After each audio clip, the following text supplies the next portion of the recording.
kawan ya. Ini mau masuk dalam di bawah tanah masjid.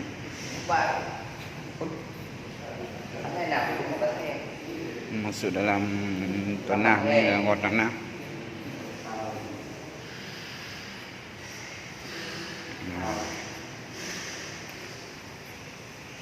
Ke tempat wuduk.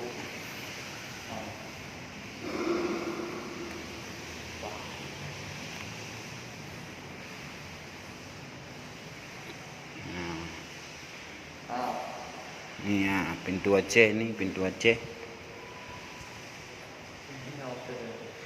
Masuk dalam tanah ni. Ada orang tidur ni. Orang bilang ni enggak boleh tidur, tapi ada juga yang tidur. Ayo pemecam. Jangan lupa like dan subscribe.